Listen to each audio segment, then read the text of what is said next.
La SOTRA n'inaugure pas ses activités avec l'ouverture de la ligne de Songon.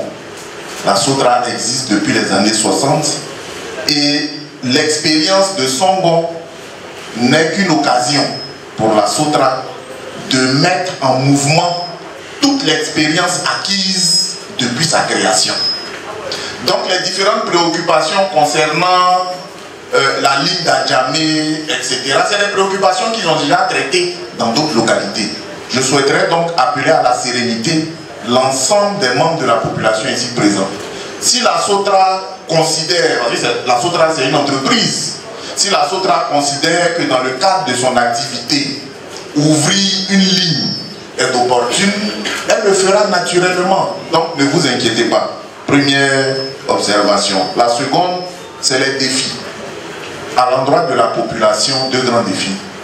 D'abord, il y a le défi de l'utilisation. Je vous l'ai dit tantôt, la SOTRA c'est une entreprise. Elle fait du bénéfice, même quand elle a un caractère social.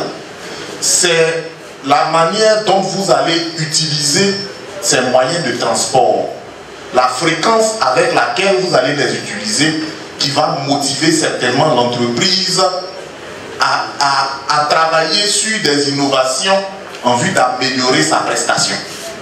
Donc la balle est dans votre camp et non dans le camp de la SOTRA. Le deuxième défi, c'est le défi sécuritaire. Les expériences passées nous ont démontré que malheureusement, certaines franges de la population ont cette mauvaise habitude de jeter leur dévolu sur les bus de la SOTRA pour exprimer leur mécontentement.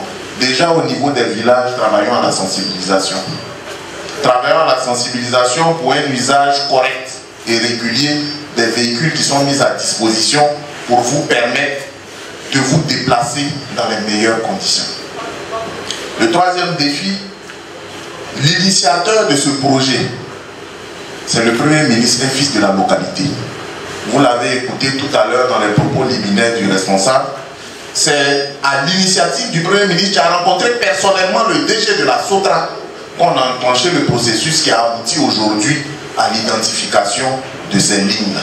De grâce, ne versez pas son visage par terre.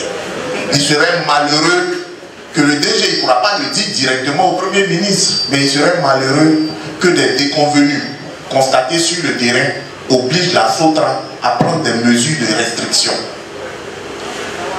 Une telle situation ne serait pas intéressante ni pour vous, ni pour l'ossature et le prestige du Premier ministre. Donc, voilà à votre niveau les défis que vous avez.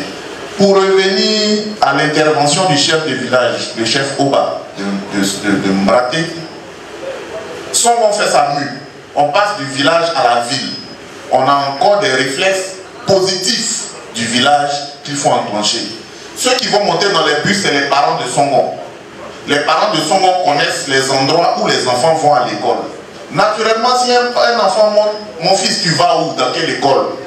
S'il indique l'école, le parent pourra l'accompagner au moment où il doit descendre.